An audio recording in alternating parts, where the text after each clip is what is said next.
Why are Brits so eccentric in war? War, it's supposed to be grim, disciplined, and deadly serious. But leave it to the British to bring a bit of oddball charm to the battlefield.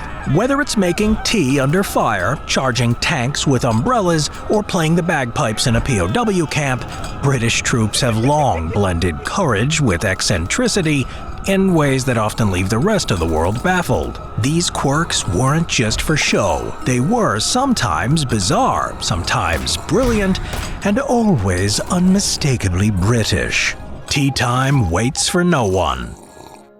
Perhaps the most famous British idiosyncrasy was the national obsession with tea. Conflict, destruction, or imminent death, none of it would come between a Brit and a good cuppa. During the Blitz, as German bombs rained down on London, mobile tea vans were dispatched to the ruins. They weren't armed, they didn't carry medical supplies, they carried kettles and tea. Firefighters, rescue workers, and ambulance crews all could expect a steaming mug waiting for them as soon as the flames were under control. This tradition followed British soldiers to the front lines. Mobile canteens were sent into combat zones solely to keep morale high through the simple act of serving tea. When these weren't available, troops improvised. Kettles were jerry-rigged, stoves assembled from scrap, and in the middle of a firefight, you might find a Tommy crouched behind cover, calmly boiling water. One such moment of devotion ended in disaster. In 1944, near the French town of Villers-Bocage, British tank crews paused to brew tea, only to be ambushed and destroyed by a single Tiger tank. That distraction proved fatal. Lesson learned. To prevent future casualties over tea, the British Army took action. Since then, their tanks have come equipped with internal boiling vessels, ensuring that a hot drink is always just a flick of a switch away. To this day, British tank crews can make a brew without exposing themselves to enemy fire. Absolute madmen, Jack Churchill and the sword of war. When you hear about a man going into World War II armed with a longbow and a broadsword, you'd be forgiven for thinking it's a myth.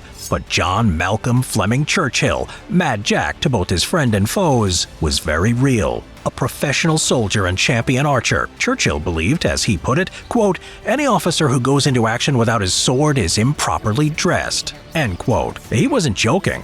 During the retreat from France in 1940, Churchill and his men encountered a German patrol. With perfect composure, he took aim with his longbow and felled a German sergeant, the only confirmed kill with a bow and arrow in the entire war. Later in Norway, he led charges armed with a claymore. On one occasion, he and a single comrade infiltrated a German position using stealth and steel. He approached their post in the dead of night and threatened them with his sword. 42 soldiers surrendered to the madman with the blade. When eventually wounded in Italy, Churchill, bleeding but unperturbed, calmly pulled out his bagpipes and played a Scottish tune until the Germans arrived. He was sent to a concentration camp.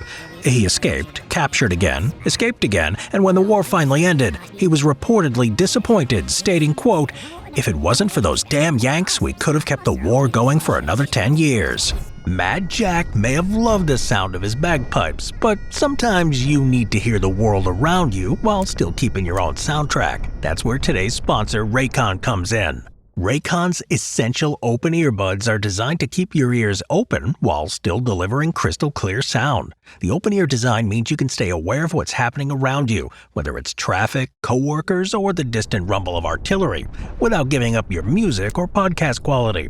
Personally, I use them on the battlefield. They're comfortable, they don't weigh me down, and the open design means I can still hear the orders being shouted around me while tuning into the soundtrack that keeps me focused. And with 36 hours of battery life between the earbuds and the case, they'll last you through long campaigns. Raycon quality rivals the big premium audio brands, but at half the price. So if you want comfort, awareness, and great audio all in one, click the link in the description or go to buyraycon.com/simplehistoryopen to get 20% off site-wide. That's buyraycon.com/simplehistoryopen. Brought to you by Raycon, the Umbrella Commando. If Churchill was a throwback to medieval warfare, then Major Alison Digby Tatham Warder was Victorian eccentricity in combat boots. Serving in the 1st Airborne Division during Operation Market Garden, he gained notoriety not just for courage, but for doing everything slightly oddly. Anticipating communication breakdowns, he ordered his men to learn bugle calls instead of relying on radios. He frequently forgot passwords at checkpoints, so he carried a large umbrella, reasoning, "It would be quite obvious to anyone that the bloody fool carrying the umbrella could only be an Englishman." It worked. In one engagement under heavy German fire, he calmly walked through the chaos to rescue the battalion chaplain. "Don't worry about the bullets, I've got an umbrella," he reassured him. Later, in an iconic moment of absurdity, Tatum Warder led a charge against German tanks, armed with nothing but a pistol and the same umbrella. Wearing a bowler hat for good measure, he thrust the umbrella into the vision slit of an armored car, injuring the driver and disabling the vehicle. Let it be recorded, a British officer once took out an armored car with rain gear. The Chindits, oddballs behind enemy lines.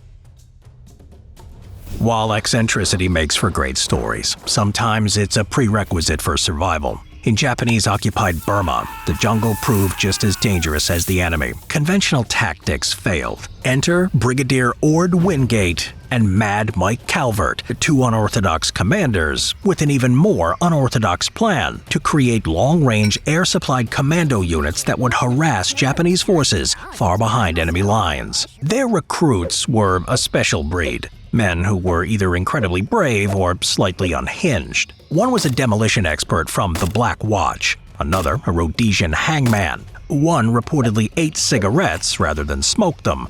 Observers referred to them as odds and sods, including several lunatics and deserters. They were known as the Chindits, a corrupted pronunciation of the Burmese word for lion. Operating in brutal conditions, they built strongholds deep in enemy territory and launched constant raids. When ammunition ran low, they fought hand-to-hand. Stories abound of Japanese troops being killed with rifle butts, helmets, or captured swords. One sergeant is said to have wrestled a katana from a Japanese officer and used it to kill him. Calvert himself once drowned an enemy soldier with his bare hands. The Chindits earned 4 Victoria Crosses, dozens of Distinguished Service Orders, and hundreds of individual decorations.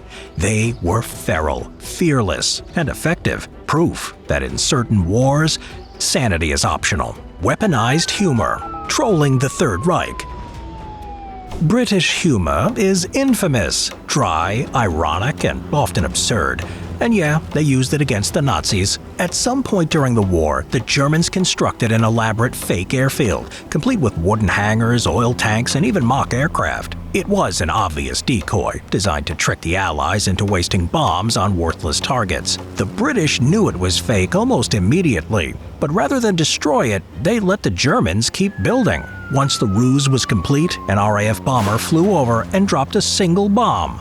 Wooden, of course. Painted on the sides were the words, "Wood for wood." Whether this tale is entirely true is debatable. Some historians argue it's apocryphal. But eyewitnesses, RAF veterans, and even Luftwaffe personnel have insisted it did happen. And frankly, even if it didn't, it should have. Because dropping a fake bomb on a fake airfield is exactly the kind of psychological warfare only the British would consider worth the fuel. Still singing as the ship sinks. This blend of absurdity and defiance didn't end with World War II. In 1982, during the Falklands War, the Royal Navy's HMS Sheffield was struck by an Exocet missile. As the ship burned and began to sink, her crew stood on deck, awaiting evacuation. The situation was grim. Smoke thick, waters cold, lives at risk.